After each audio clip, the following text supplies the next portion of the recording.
বনি ইসরাইল মুসা আলাইহিস সালাতু ওয়াস সালামের কাছে গেলেন। মুসা কালিমুল্লাহ, আল্লাহ তাআলার কাছে দোয়া করেন আল্লাহ তাআলা যেন বৃষ্টির ব্যবস্থা করে দেয়, আল্লাহ তাআলার কাছে দোয়া করেন। মুসা আলাইহিস সালাতু ওয়াস সালাম বললেন, আচ্ছা ঠিক আছে দোয়া করব। আগামীকাল সকলে ময়দানে একত্রিত হবে, জমা হবে। মুসা আলাইহিস সালাতু ওয়াস সালামের ঘোষণা অনুযায়ী বনি ইসরাইলের ৭০,০০০ মানুষ ময়দানে মুসা আলাইহিস সালাতু ওয়াস সালামের সাথে একত্রিত হলো, জমা হলো। আল্লাহর নবী মুসা আলাইহিস সালাতু ওয়াস সালাম দোয়া শুরু করলেন, কিন্তু দোয়া কবুলের কোনো লক্ষণ দেখা গেল না। মুসা আলাইহিস সালাতু ওয়াস সালাম বললেন, হে পরওয়ারদিগার,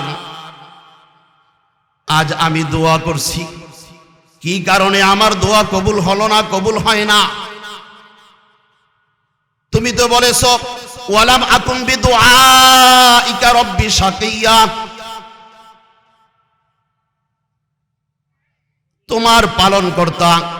তোমার পালনকর্তার কাছে যখন তুমি চাইবা তখন তোমার পালনকর্তা তোমাকে কখনো ফিরিয়ে দেয় না। মুসা আলাইহিস সালাতু ওয়াস সালাম বলে, আল্লাহ তোমার কাছে যখন যা চাইছি তুমি তা দিয়েছো, আজকে কেন দোয়া কবুল করছো না? এর কারণ কি? এর কারণ জানতে চাই।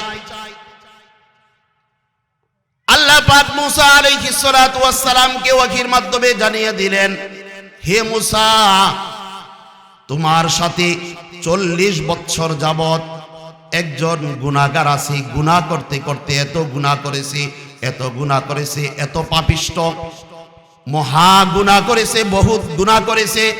একদিন নয়, 2 দিন নয়, 3 দিন নয়, 1 বছর, 2 বছর নয়, 3 বছর নয়, ৪০ বছর যাবত ওই বান্দা গুনাহ করতে শুরু করেছে, গুনাহ করতে আসছি, গুনাহ করতে করতে করতে ৪০ বছর হয়েছে। ওই বান্দা এই মজবার ভিতরে আছে, তার কারণে আজকে তোমার দোয়া কবুল হয় না। আল্লাহ তাআলা জানিয়ে দিলেন, ও মুসা, ওই বান্দাকে ওই মজলিস থেকে বের করে দাও। যদি বের করে দাও তাহলে তোমার দোয়া কবুল করব, আর যদি বের না হয় তাহলে তোমার দোয়া কবুল হবে না। এইভাবে মুসা আলাইহিস সালাতু ওয়াস সালাম ওই যে ৭০,০০০ মানুষ ছিল ময়দানের ভিতরে, তাদের ভিতরে এক একজন করে এক এক জায়গায় দাঁড়িয়ে ঘোষণা দিল, কে আছো ৪০ বছর যাবত গুনাহ করেছো, অন্যায় অপরাধ করেছো, এই মজলিস থেকে তুমি উঠিয়া যাও, চলিয়া যাও, তোমার কারণে আল্লাহ তাআলা দোয়া কবুল করছে না, কে আছো উঠিয়া যাও।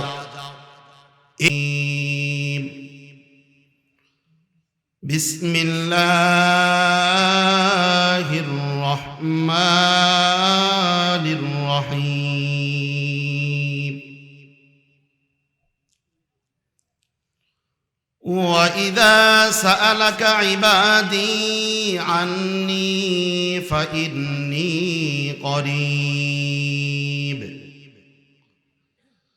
أُجِيبُ دَعْوَةَ الدَّاعِ إِذَا دَعَانِ فَلْيَسْتَجِيبُوا لِي وَلْيُؤْمِنُوا بِي لَعَلَّهُمْ يَرْشُدُونَ.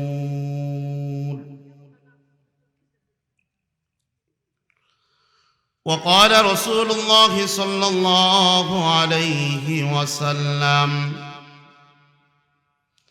إن ربكم حي كريم يستحيي من عبده إذا رفع يديه أن يردهما صفرا أو كما قال النبي عليه الصلاة والسلام. إن الله وملائكته يصلون على النبي يا أيها الذين آمنوا صلوا عليه وسلموا تسليما اللهم صل على محمد وعلى آل محمد كما صليت على إبراهيم وعلى آل إبراهيم إنك حميد مجيد اللهم بارك على محمد وعلى آل محمد كما باركت على إبراهيم وعلى آل إبراهيم إنك حميد مجيد الحمد لله মহান রব্বুল আলামিনের দরবারে লাখ কোটি শুকর ও সুজুদ যে রব্বুল ইজ্জত আমাকে আপনাকে যাচাই বাছাই করে মায়া করে মহাব্বত করে ভালোবেসে এই ফুলের বাগানে আসার এবং বসার তৌফিক দান করেছেন। এই জন্য সেই মহান রবের দরবারে প্রত্যেকই অন্তরের অন্তঃস্থল থেকে কালিমাতুশ শুকর আদায় করে সকলেই বলি আলহামদুলিল্লাহ।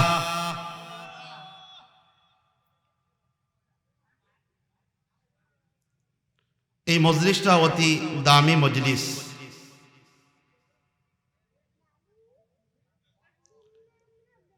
এর দাম যারা আসছে তারাই বুঝতে পারছে।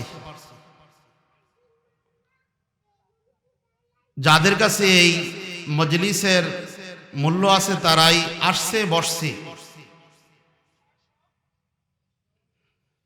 যারা আসতে পারে নাই বসতে পারে নাই তারা এই মজলিসের মূল্যায়নও বুঝতে পারে নাই।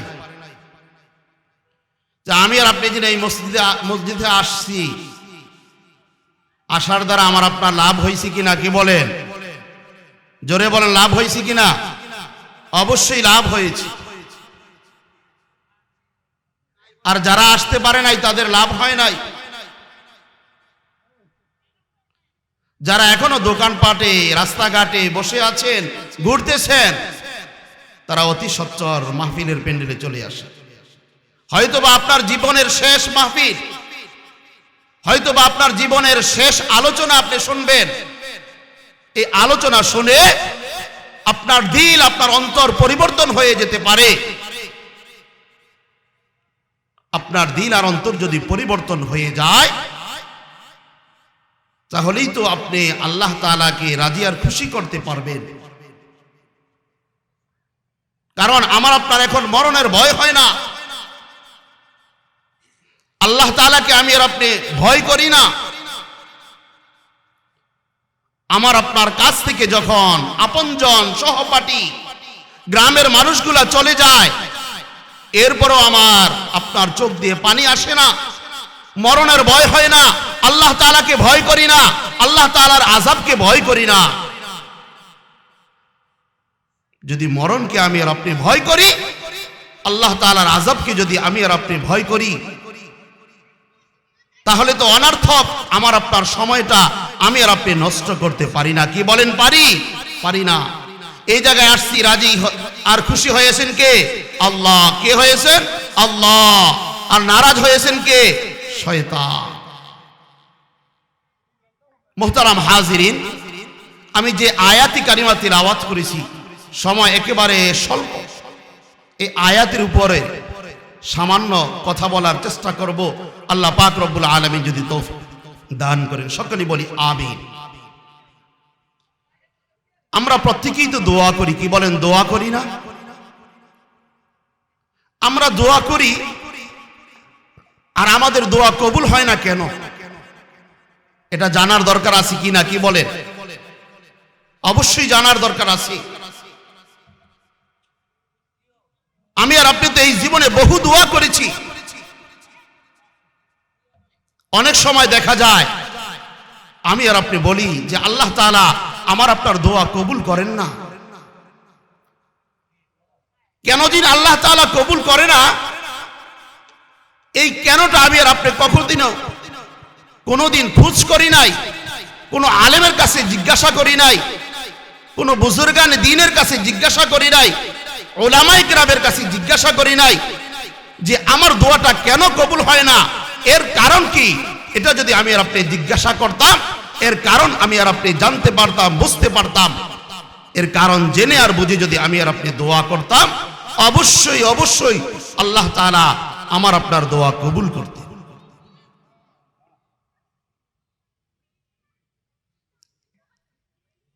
আম্বিয়া কেরাম দোয়া করেছেন, নবীরা দোয়া করেছেন, হযরত আদম আলা নবিয়িনা আলাইহিস সালাতু ওয়াস সালাম দোয়া করেছেন,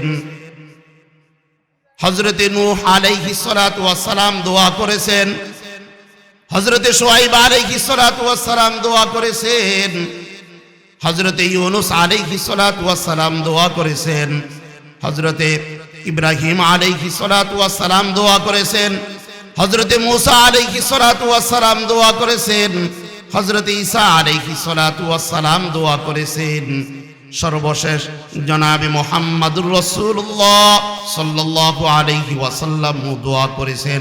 আল্লাহ পাক রব্বুল আলামিন তাদের দোয়াও কবুল করে নিয়েছেন।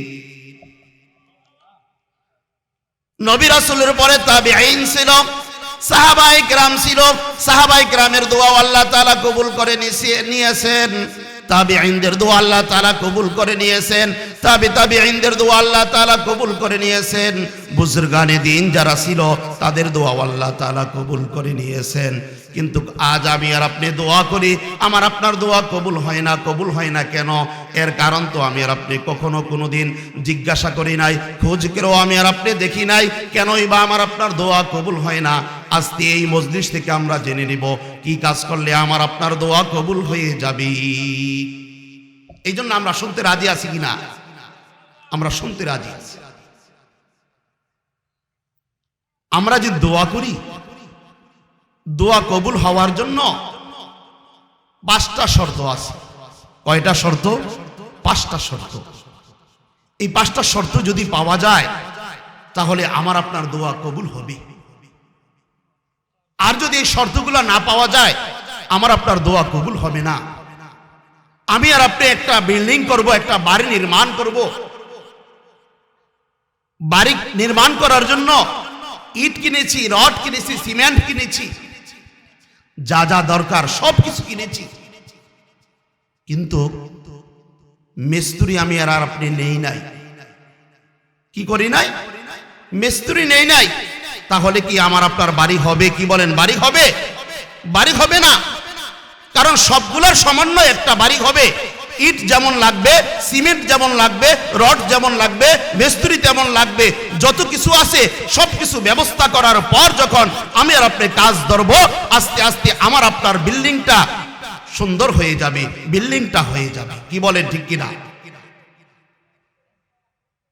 ঠিক তদ্রূপ ভাবে আমি আর আপনি যে দোয়া করি, এই দোয়া কবুল হয় না কেন? এই দোয়া কবুল হওয়ার জন্য যে শর্ত, ওই শর্ত তো আমার আপনার দোয়ার ভিতরে নাই। এই জন্য দোয়া কবুল হওয়ার জন্য 1 নাম্বার শর্ত হলো নেক আমলের পর দোয়া করা। কি করা? নেক আমলের পর দোয়া করা। বান্দা যখন নেক আমলের পর দোয়া করবে, কুরআন তেলাওয়াত করেছে বান্দা, এরপরে দোয়া করবে, নামাজ পড়েছে, এরপর যখন বান্দা দোয়া করি, নেকের কাজ করেছে, এরপরে বান্দা যখন দোয়া করে, দান খয়রাত করেছে, বান্দা দোয়া করে, অর্থাৎ সমস্ত নেক আমলের পর যখন বান্দা আল্লাহ তাআলার কাছে দোয়া করবে, রব্বে কারীম তুমি আমার দোয়া কবুল করে নাও, কবুল করে নাও। ওই নেক আমলের পর বান্দা দোয়া করলে আল্লাহ পাক রব্বুল আলামিন তার দোয়া কবুল করে নিবেন। এই জন্য নেক আমলের পর কি করা? দোয়া করা। কারণ নেক আমলের পর যখন আমি আর আপনি দোয়া করব, তখন আমার আপনার মনটা, আমার আপনার দিলটা আল্লাহ তাআলার দিকে মোতাওয়াজ্জু থাকবে। নামাজের পর যখন আমি আর আপনি দোয়া করব, তখন আমার আপনার দিলটা মনটা আল্লাহ তাআলার দিকে থাকবে। ওই সময় আল্লাহ তাআলা আমার আপনার দোয়া কবুল করবেন। এই জন্য 1 নাম্বার শর্ত হলো নেক আমলের পর দোয়া করা। কি করা? নেক আমলের পর দোয়া করা। 2 নাম্বার শর্ত হলো ইস্তিগফার করার পর দোয়া করা। বান্দা যখন ইস্তিগফার করে আল্লাহ তাআলার কাছে দোয়া চাইবে, দোয়া করবে, আল্লাহ তাআলা ওই বান্দার দোয়া কবুল করে নেবেন। আল্লাহ তাআলা বান্দার দোয়া কবুল করে নিয়ে তার যত জরুরত আছে সমস্ত জরুরতকে আল্লাহ তাআলা পূরণ করে দিবেন। এই জন্য আমার আপনার জরুরত পূরণ করবে কে? আল্লাহ। আমার আপনার রব কে? আল্লাহ। আমার আপনার মালিক কে? আল্লাহ। আমি আর আপনি ইবাদত বন্দেগী করব কার? আল্লাহর। যিনি আমাকে আপনাকে লালন পালন করেন, যিনি আমাকে আপনাকে খাওয়ান, যিনি আমার আপনার সবকিছুর ব্যবস্থা করে দেন, ওই রবের কদমে আমার আপনার সিজদা দিতে হবে। ওই রবের কদমে আমার আপনার মাথা নত করতে হবে। অন্য কাহারো কাছে এই মাথা নত করা যাবে না। যাবে? যাবে না। দ্বীনের পথে চলতে হবে, হক কথা বলতে হবে। যতই জ্বর জপটা আসুক না কেন দ্বীনকে প্রাধান্য দিতে হবে, আল্লাহ তাআলার হুকুমকে প্রাধান্য দিতে হবে, আল্লাহ তাআলাকে ভয় করতে হবে। যদি আমি আর আপনি আল্লাহ তাআলাকে ভয় করতে পারি, দ্বীনকে প্রাধান্য দিতে পারি, তখনই তো আল্লাহ তাআলা আমার আপনার হয়ে যাবে। ওই সময় আমার আপনার কোনো চিন্তা থাকবে না, কোনো পেরেশানি থাকবে না। দুনিয়ার সমস্ত মানুষগুলাকে আমার আপনার পিছনে আল্লাহ তাআলা দিয়ে দিবেন। সমস্ত মানুষগুলা আমার আপনার জন্য দোয়া করবে, সমস্ত মানুষগুলা আমার আপনার জন্য কান্নাকাটি করবে। কি বলেন, ঠিক কি না? এটাই তো করেছিল ওসমান হাদি। এই ওসমান হাদি আমরা প্রত্যেকেই জানি। এই ওসমান হাদি আল্লাহ তাআলাকে ভয় করতেন আর কাহারও কাছে মাথা নত করতেন না। এই জন্যই তো আল্লাহ তাআলা তাকে দুনিয়াতে চমকে দিয়েছেন। তিনি যখন মৃত্যুবরণ করেছেন তখন তার জানাজায় লাখো লাখো মানুষ উপস্থিত হয়েছে। হাজারো হাজারো মানুষ কান্নাকাটি করেছে, হাজারো হাজারো পুরুষ নারী কান্নাকাটি করেছে, হাজারো হাজারো যুবক কান্নাকাটি করেছে একজন ওসমান হাদির জন্য। কেন? সে ইসলামের কথা বলতো, দ্বীনের কথা বলতো, হকের কথা বলতো, বাতিলের কাছে কখনো মাথা নত করতো না। ঠিক কিনা? এই জন্য বাতিলের কাছে আমরা কখনো মাথা নত করব না। তাহলে দোয়াও করতে হবে কার কাছে? আল্লাহ তাআলার কাছে। মাথাও নত করব আল্লাহ তাআলার কাছে। যখন আমি আর আপনি ইস্তিগফার করে আল্লাহ তাআলার কাছে দোয়া করব, তখন আল্লাহ তাআলা অবশ্যই অবশ্যই আমার আপনার দোয়া কবুল করে নেবেন। এই মর্মে আল্লাহ তাআলা বলেন, ফাকুল তুস্তাগফিরু রাব্বাকুম ইন্নাহু কানা গফফারা। ফাকুল তুস্তাগফিরু রাব্বাকুম, তোমরা তোমাদের প্রভুর নিকট ইস্তিগফার করো, ক্ষমা করো, ক্ষমা প্রার্থনা করো। আমার আপনার প্রভুকে, আমার আপনার প্রভু আল্লাহ, যিনি আসমান বানিয়েছেন, যিনি জমিন বানিয়েছেন, যিনি সমস্ত কিছু বানিয়েছেন, গাছপালা বানিয়েছেন, তিনি তো আমার আল্লাহ। আমার আপনার আল্লাহকে, যিনি সব সময় আছেন, সব সময় থাকবেন, যিনি সব কিছু দেখেন এবং সব কিছু জানেন, তিনি তো আমার আল্লাহ। আমি আর আপনি গুনাহ করলে যিনি তেমন দেখেন, আবার নেকের কাজ করলেও তিনি দেখেন। গুনাহ করলে যেমন জানেন, নেকের কাজ করলেও তিনি জানেন। তিনি হলেন আমার আপনার রব, আমার আপনার আল্লাহ। এই জন্য আল্লাহ তাআলা বলেন, ফাকুল তুস্তাগফিরু রাব্বাকুম ইন্নাহু কানা গফফারা। তোমরা তোমার রবের কাছে, তোমার পালনকর্তার কাছে ইস্তিগফার করো, ক্ষমা প্রার্থনা করো, ক্ষমা প্রার্থনা করো, ক্ষমা চাও। ইন্নাহু কানা গফফারা, তিনি অত্যন্ত ক্ষমাশীল। এই জন্য ইস্তিগফার করতে হবে কার কাছে? আল্লাহ তাআলার কাছে। এটা হলো 2 নাম্বার শর্ত। কার? দোয়া কবুলের 2 নাম্বার শর্ত। আমি আর আপনি দোয়া করি, দোয়া কবুল হয় না, এর কারণ কি? এই শর্তগুলা পাওয়া যায় না। এই শর্তগুলা যদি পাওয়া যায় তাহলে আমার আপনার দোয়া কবুল হবে। কারণ আল্লাহ তাআলা তো রহমান রহিম। আমি আর আপনি যত গুনাহ করেছি যদি তওবার মতো তওবা করতে পারি, যদি কান্নাকাটির মতো কান্নাকাটি করতে পারি, ইস্তিগফার যদি পড়তে পারি, আল্লাহ তাআলার কাছে গভীর রজনীতে যখন আল্লাহ তাআলার কাছে দোয়া করব, আল্লাহ তাআলা আমার আপনার জীবনের সমস্ত গুনাহ খাতা মাফ করে দিবি। এই জন্য আল্লাহ তাআলা তো ক্ষমাশীল, দয়ালু। আমি আর আপনি যত গুনাহ করি, পাহাড় পরিমাণ, সাগরের ফেনা পরিমাণ গুনাহ করে ফেলেছি, আল্লাহ তাআলা বলে, বান্দা তুমি নৈরাশ হয়ো না, আমি তোমাকে তাড়িয়ে দেব না, আমি তোমাকে তোমার জন্য আমার দরজা খোলা, 24 ঘন্টা খোলা। রাত্রে চাইবা তখনও খোলা, দিনে চাইবা তখনও খোলা, সন্ধ্যায় চাইবা তখনও খোলা। যখনই চাও তোমার জন্য আমার দরজা খোলা। মুহতারাম হাজিরিন, এই গুনার কথা স্মরণ করে যদি আমি আর আপনি আল্লাহ তাআলার কাছে দোয়া করি, আল্লাহ তাআলা দোয়া কবুল করবেন। নুজহাতুন নাওয়াজির ফি আহওয়ালিল আকাবির, এই কিতাবের ভিতরে আসছে হযরতে মুসা আলাইহিস সালাতু ওয়াস সালামের জামানায় একবার খুব দুর্ভিক্ষ দেখা দিল। বনি ইসরাইল মুসা আলাইহিস সালাতু ওয়াস সালামের কাছে গেলেন। মুসা কালিমুল্লাহ, আল্লাহ তাআলার কাছে দোয়া করেন আল্লাহ তাআলা যেন বৃষ্টির ব্যবস্থা করে দেয়, আল্লাহ তাআলার কাছে দোয়া করেন। মুসা আলাইহিস সালাতু ওয়াস সালাম বললেন, আচ্ছা ঠিক আছে দোয়া করব। আগামীকাল সকলে ময়দানে একত্রিত হবে, জমা হবে। মুসা আলাইহিস সালাতু ওয়াস সালামের ঘোষণা অনুযায়ী বনি ইসরাইলের 70,000 মানুষ ময়দানে মুসা আলাইহিস সালাতু ওয়াস সালামের সাথে একত্রিত হলো, জমা হলো। আল্লাহর নবী মুসা আলাইহিস সালাতু ওয়াস সালাম দোয়া শুরু করলেন, কিন্তু দোয়া কবুলের কোনো লক্ষণ দেখা গেল না। মুসা আলাইহিস সালাতু ওয়াস সালাম বললেন, হে পরওয়ারদিগার, আজ আমি দোয়া করছি, কি কারণে আমার দোয়া কবুল হলো না, কবুল হয় না? তুমি তো বলেছো ওয়ালাম আকুম বিদুআইকা রব্বি শাকিয়া,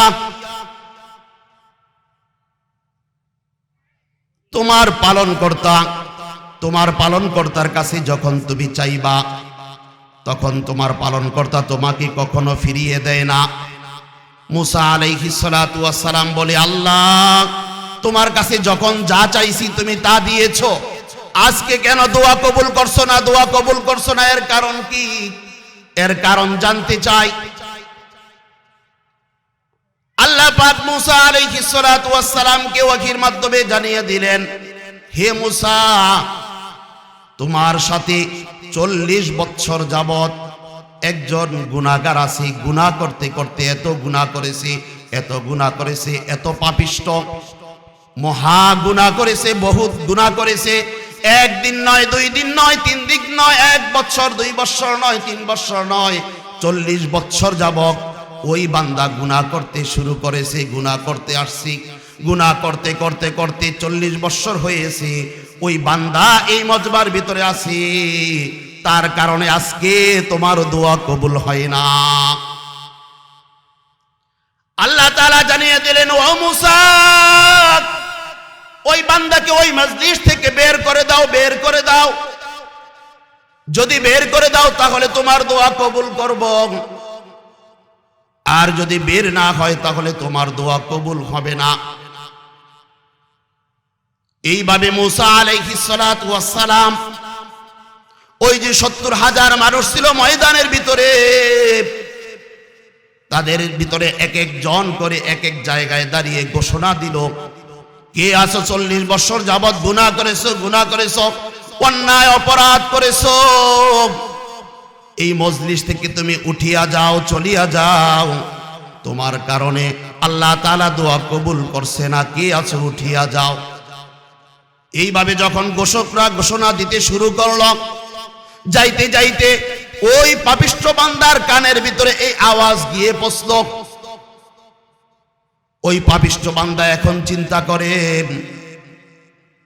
এই মজলিস থেকে যদি আমি উঠে যাই তাহলে সমস্ত মানুষগুলো আমাকে দেখে ফেলবে। সে এদিক সেদিক তাকাইতে শুরু করলো, দেখে কোথাও কোনো রাস্তা পায় কিনা, যাওয়ার কোনো সুযোগ আছে কিনা। দেখে কোনো সুযোগ নাই, কারণ ওই ময়দানের ভিতরে 70,000 মানুষ আছে। যদি সে দাঁড়িয়ে যায় মানুষ সবাই তাকে চিহ্নিত করে ফেলবে, সবাই চিনে ফেলবে। এই জন্য আল্লাহ তাআলার ওই বান্দা ওই জায়গার ভিতরে বসে পেরেশানির ভিতরে আছে, কি করবে কি করবে। মনকে বুঝাইতেছে, ও মন, যদি তুই এই মজলিস থেকে উঠিয়া যাস তাহলে তুই ধরা পড়ে যাবি, মানুষ তোকে চিনে ফেলবে।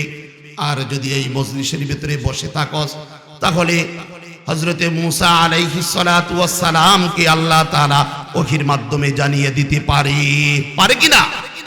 অবশ্যই আল্লাহ তাআলা পারেন। ওই বান্দা চিন্তার ভিতরে পড়ে গেল, কি করব কি করব। কারণ অন্তর পরিবর্তন করে দেওয়ার মালিক কে? আল্লাহ। বান্দা চিন্তা করেছে, বহু গুনাহ করেছি, এখন যদি খাস দিলে খাঁটি দিলে তওবা করতে পারি, ইস্তিগফার করতে পারি, হতে পারে আল্লাহ তাআলা আমাকে মাফ করে দিবে। এই বলে ওই বান্দা আল্লাহ তাআলার কাছে দুহাত তুলে দোয়া করলো, রব্বে কারীম, 40 বছর যাবত গুনাহ করেছি। একদিন নয়, 2 দিন নয়, 3 দিন নয়, 40 বছর গুনাহ করেছি। এই গুনাহ তুমি কখনো কোনোদিন প্রকাশ করো নাই, গোপন রেখেছো। আল্লাহ, তোমার কাছে দোয়া করে, তোমার কাছে মাপ চাই, ক্ষমা চাই। আজকে তুমি আমার গুনাহগুলা প্রকাশ করে দিও না, আমাকে কি করিও না, আমাকে মানুষের সামনে লজ্জিত করিও না। ও আল্লাহ, আর জীবনে কখনো কোনোদিন গুনাহ করব না। এইভাবে যখন ওই বান্দা কান্নাকাটি করা শুরু করে দিয়েছে, আল্লাহ পাক রব্বুল আলামিন ওই বান্দার এই কান্নাকাটির কারণে কি করছে? আকাশ থেকে বৃষ্টির ব্যবস্থা করে ফেলেছে। সুবহানাল্লাহ। এতদিন তো বৃষ্টি হয় নাই, কারণ ওই বান্দা গুনাহ করেছে, আল্লাহ তার দোয়া কবুল করছে না। বান্দা যখন খাঁটি দিলে তওবা করেছে, খাঁটি দিলে মাফ চেয়েছে, আল্লাহ তাআলা ওই বান্দার তওবার কারণে মুষলধারে আল্লাহ বৃষ্টির ব্যবস্থা করে দিয়েছে।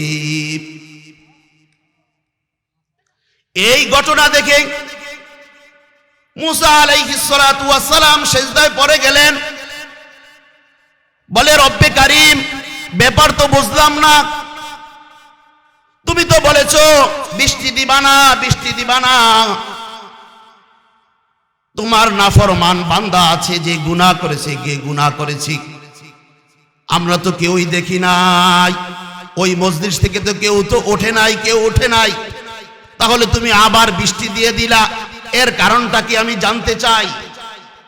আল্লাহ পাক রব্বুল আলামিন মূসা আলাইহিস সালাতু ওয়াস সালামকে ওহীর মাধ্যমে জানিয়ে দিলেন, ও মূসা, যেই বান্দার কারণে আমি বৃষ্টি বন্ধ করে দিয়েছিলাম, ওই বান্দা যখন আমার কাছে তওবা করছে, তার তওবাটা আমার কাছে পছন্দ হয়েছে।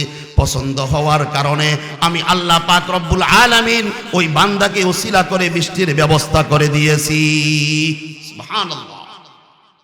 এই জন্য আমি আর আপনি তো বহু গুনাহ করেছি, বহু অন্যায় অপরাধ করেছি। ও গজারিয়ার মুসলমান, ভালো করে শুনিয়া রাখো গো মা, তুমি এমন গুনাহ করেছো। ও যুবক ভাই, তুমি এমন গুনাহ করেছো। ও বৃদ্ধ বাবাজি, তুমি এমন গুনাহ করেছো যেই গুনার খবর তোমার সহপাঠী জানে না, তোমার বন্ধু জানে না, তোমার স্ত্রী জানে না, তোমার সন্তান জানে না, তোমার ভাই জানে না, কেউ জানে না। আল্লাহ তাআলা যত প্রাণী সৃষ্টি করেছেন, কোন প্রাণী ওই গুনার খবর জানে না, একমাত্র জানে কি? আল্লাহ। কে জানে? আল্লাহ। ওই আল্লাহ তাআলার কাছে যদি খাঁটি দিলে তওবা করতে পারি, তাহলে আল্লাহ তাআলা সমস্ত গুনাহ খাতা মাফ করে দিবেন। আর যদি এই গুনাহ নিয়ে কবরে যাও, কবরের আযাব তো সহ্য করতে পারবা না। কবরের দুই পাশের মাটি যখন এইভাবে তোমাকে চাপ দিবে, এক পাজরের হাড় আরেক পাজরে এইভাবে ঢুকিয়া যাইবে, এই আযাব কি তুমি সহ্য করতে পারবা? সহ্য করতে তো পারবা না, কারণ দুনিয়ার সামান্য আগুন তুমি সহ্য করতে পারো না, দুনিয়ার সামান্য শাস্তি তুমি সহ্য করতে পারো না। ওই যে কোটি কোটি মাইল উপর থেকে এই সূর্য তোমাকে তাপ দেয়, আমাকে তাপ দেয়, ওই সূর্যের তাপই আমি আর তুমি সহ্য করতে পারি না। তাহলে কাল কিয়ামতের ময়দানে যখন সূর্যটা এক হাত অথবা অর্ধ হাত উপরে চলে আসবে, ওই আযাব তুমি কিভাবে সহ্য করবা? তোমার মাথার মগজগুলা টকবক করতে থাকবে, টকবক করতে থাকবে, ওই আযাব তো তুমি সহ্য করতে পারবা না। এই জন্য এই যে দোয়া কবুল হওয়ার জন্য শর্ত, দোয়া কবুল হওয়ার জন্য শর্ত, 1 নাম্বার শর্ত নেক আমলের পর দোয়া করা, 2 নাম্বার শর্ত হলো ইস্তিগফারের পর দোয়া করা, 3 নাম্বার শর্ত হলো ইসমে আজমের পর দোয়া করা, 4 নাম্বার শর্ত হলো বরকতময় সময় বরকতময় জায়গায় দোয়া করা। এই জন্য আজকের সময়টা বরকতময় সময় কিনা, আজকের জায়গাটা বরকতময় জায়গা। এই জায়গার ভিতরে যদি আমি আর আপনি এসে দোয়া করতে পারি, অবশ্যই অবশ্যই আল্লাহ তাআলা আমার আপনার দোয়া কবুল করবেন। কি বলেন, করবেন না? অবশ্যই করবেন। এই 5টা শর্ত মেনে যখন আমি আর আপনি দোয়া করব, আল্লাহ তাআলা আমার আপনার জীবনের সমস্ত গুনাহ খাতা মাফ করে দেবেন। আল্লাহ তাআলা বলেন, ওয়া ইযা সাআলাকা ইবাদি আন্নী ফাইন্নী করিব উজিবু দাওয়াতাদ দাঈ ইযা দাআনি ফালইস্তাজিবুলি ওয়ালিউমিনু বি লাআল্লাহুম ইয়ারশুদুন। আল্লাহ পাক রব্বুল আলামিন বলেন, ও আমার হাবিব, ও আমার বন্ধু, যখন আমার বান্দা বান্দিরা তোমাকে প্রশ্ন করে আল্লাহ কোথায়, আল্লাহ কোথায়, ওয়া ইযা সাআলাকা ইবাদি আন্নী ফাইন্নী করিব, তখন তুমি তাদেরকে বলে দাও আমি তাদের একেবারে সন্নিকটে, একেবারে সন্নিকটে। তাহলে আল্লাহ তাআলা আমার আপনার সাথে আছে কিনা? আছেন। কেমন সাথে আছেন? এই যে আমার আপনার একটা রগ আছে, শাহরগ, এই শাহরগেরও একেবারে আরো নিকটে। এই জন্য আল্লাহ তাআলাকে সব সময় স্মরণ করতে হবে, দোয়া করতে হবে। দোয়া কবুল করবেন কি আল্লাহ? এই আয়াতের ভিতরে আল্লাহ তাআলা বলেছেন, বান্দা যখন আমার কাছে দোয়া করবে, আমার কাছে দোয়া করবে, আমি আল্লাহ পাক রব্বুল আলামিন তার দোয়া কবুল করে নেব। এই জন্য আমরা বহু অন্যায় অপরাধ করেছি, বহু জুলুম করেছি, অত্যাচার করেছি।